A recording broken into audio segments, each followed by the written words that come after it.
De retorno en este especial de cnnchile.com. Mi nombre es Nicolás Copano y esta noche tenemos la presencia en el estudio del periodista Fernando Paulsen. Para nosotros es un honor tenerte en el estudio. Fernando, muy buenas noches. Presentador, por supuesto, de Última Mirada. ¿Cómo estás, Fernando?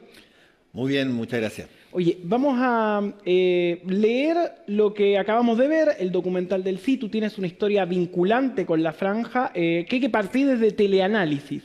Muchos de los que nos están viendo a través de Facebook Live y a través de la señal de CNN Chile probablemente no sepan qué fue Teleanálisis, pero como iniciativa multimedial es muy interesante, pre-internet y en un estado de guerrilla clandestina que genera una distribución propia de información paralela al régimen militar.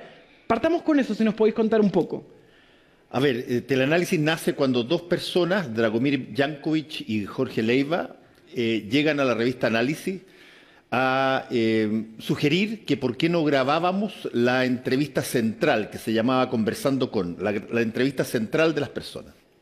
Me pregunta Juan Pablo Cárdenas, el director de la revista, qué me parece, si le parece que esto podía ser o no podía ser, y yo le digo, ¿y por qué no lo ampliamos y hacemos una suerte de noticiario con las noticias o eventos que no daba la televisión? Se discute esto en la revista, se discute en el directorio y finalmente se le propone a Dragomir y a Jorge Leiva que tenían algunos equipos, bien rústicos en ese momento, pero tenían un equipo de grabaciones, 2 cámaras, tenían un equipo de edición. ¿Por qué no intentamos hacer un noticiero de los eventos que no se mostraban en la tele? Y así nace Teleanálisis. Y hay que recordar, y ahí vemos las portadas de la revista Análisis, que en medio de la dictadura los magazines informativos eran muy importantes. APSI, Análisis, tuvieron un lugar preponderante. Entonces era la versión de video de la revista Análisis. Es muy relevante analizar eso, claro, porque hoy vemos que los medios que son escritos en digital se vuelven multimediales y esto se adelantaba completamente. ¿Cómo llegaban en esa época los videos de Teleanálisis a la gente? Bueno, nosotros partimos en un principio con gente de la revista. Tú ves en el Teleanálisis número 1, en el Teleanálisis número 2, en el Teleanálisis número 3, ves a personas que hoy día son relativamente conocidas. La diputada Pamela Giles era periodista de la revista y por lo tanto aparece ella dando cuenta de una toma. La cardenal Silvia Enrique, que se llamó más adelante. Después aparecen varios periodistas de la revista que tienen que asumir el rol de presentadores en televisión porque no teníamos más personas que las que estaban en la revista. Con el andar de esto, yo le pido a Juan Pablo Cárdenas que incorporemos a una persona que a mí me parecía fundamental que entrara, que es el periodista Augusto Góngora, que él estaba en ese momento en el Instituto Latinoamericano de Estudios Transnacionales, haciendo una cosa que tenía que ver más bien con recopilación académica de la situación comunicacional durante la dictadura, y él era una persona que sabía de cine, que sabía de televisión, y yo propongo que lo traiga a Teleanálisis. Él estuvo conmigo trabajando el año y algo así que yo fui director de Teleanálisis, y después, cuando yo salgo, yo quiero volver a la revista, él queda como director de Teleanálisis y ahí ya estaba formado un cuerpo de por lo menos 3 o 4 camarógrafos, uno de los cuales es Claudio Marchán, que trabaja aquí en Chilevisión. Y la forma mayor problema que teníamos es ¿cómo reproducimos esto para que le llegue a la gente? ¿Cómo lo distribuían? ¿Cómo lo distribuíamos? Bueno, primero que nada había que conseguir algunas copias. Y el problema que tenía en ese entonces el sistema de grabación, que se llamaba Umatic, nosotros grabábamos en 1 pulgada y después traspasábamos a los cassettes VHC o Betamax, como se conocían, de acuerdo a si fueran de Sony o si eran de JVC o de otras marcas. Y por lo tanto tuvimos que inventar un sistema por el cual teníamos un player donde metíamos el original y teníamos un rack de 5 o 6 copiadoras donde apretábamos play y automáticamente eso se copiaba simultáneamente en estas 6. ¿Y dónde llegaba ese material? Bueno, hacíamos varias veces 6 para poder tener un material.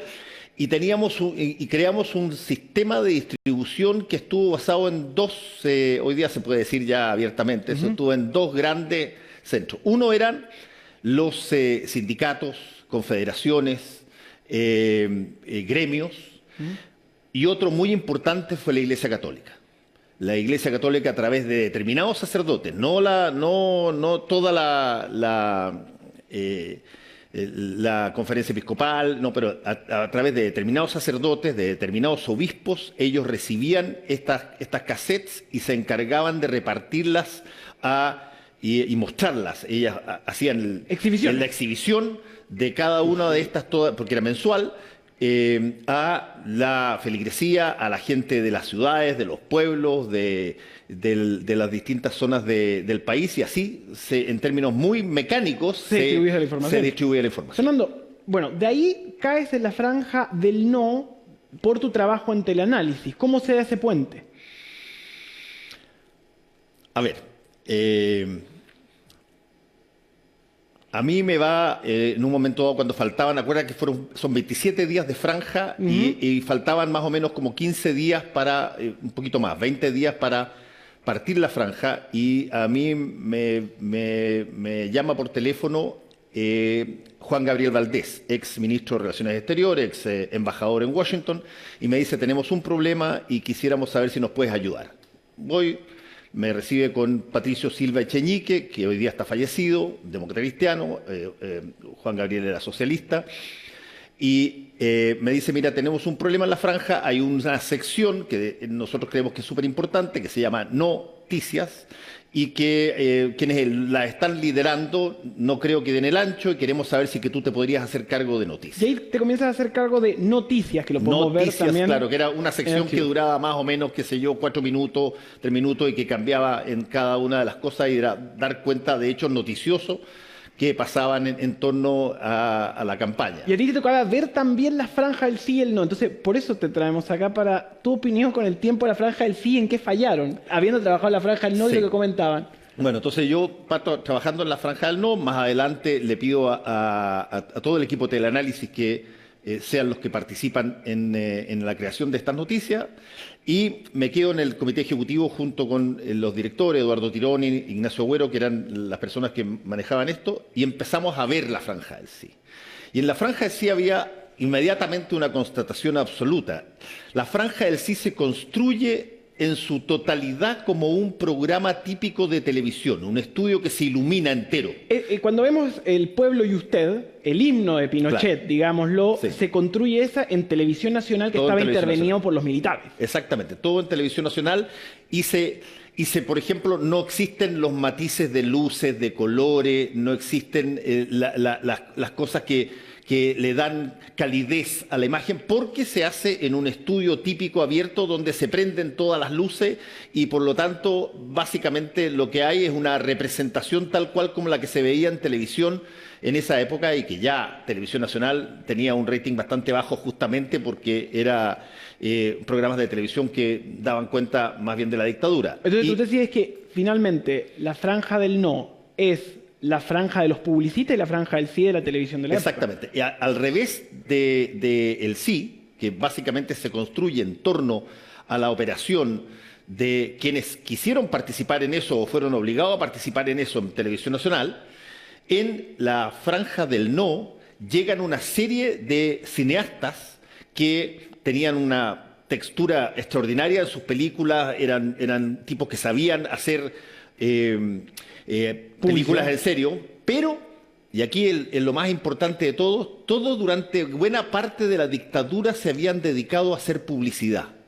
Y en la publicidad, el cuidado de la forma, el cuidado del mensaje, la síntesis del mensaje, la compatibilización del mensaje con la imagen, porque hay un avisador que tiene que dar el visto bueno de todo ello, era extraordinariamente cuidado, muy profesional, y por lo tanto las personas que intervinieron ahí, Juan Enrique Forch, el mismo Nacho Agüero, un montón de otros cineastas, el Larraín, pero te puedo mostrar un montón de ellos, tenían esta característica de hacer las cosas con una calidad, un nivel de calidad cinematográfica y televisiva al final, extraordinariamente superior a la Franja del Sí. Para ir cerrando, ¿te parece que la franja fue determinante como momento de la historia? A mí me parece que fue determinante en el sentido de que actuó como un catalizador de un proceso que venía de mucho antes, desde mucho antes, pero que inicia un comienzo absolutamente definitivo el 11 de mayo de 1983, cuando la Confederación de Trabajadores del Cobre, a través de su presidente Rodolfo Seguel, llama a la primera protesta, y a partir de esa primera protesta, que no cede y no cede nunca, empiezan a sucederse mensualmente y una tras otra, año tras año, se articula un movimiento social independiente incluso de los partidos, muy grande, y eso genera una devoción por trabajar unitariamente que cristaliza en la franja del no, que actúa, repito, como un catalizador donde las personas que han hecho todo este tremendo gasto, con muertos en cada una de las protestas, donde han visto cómo esta situación puede darse en un marco de victoria, miran la franja del no y dicen, yo soy parte de eso. Y eso fue un catalizador extraordinario, no lo fundamental en el sentido de, oye, la franja del no fue la que logró la salida de Pinochet, no, eso lo logró la gente movilizada desde el año 83 para adelante y mucho antes también, pero lo que sí cataliza ese momento, lo que logra la identidad de las personas que estaban dispuestos a votar por el no y que pierden el miedo por eso, lo hace en buena medida la franja del no. Muchas gracias, Fernando Paulsen, por tener esta noche comentando el documental www.cnnchile.com, ya disponible desde este momento para que compartan.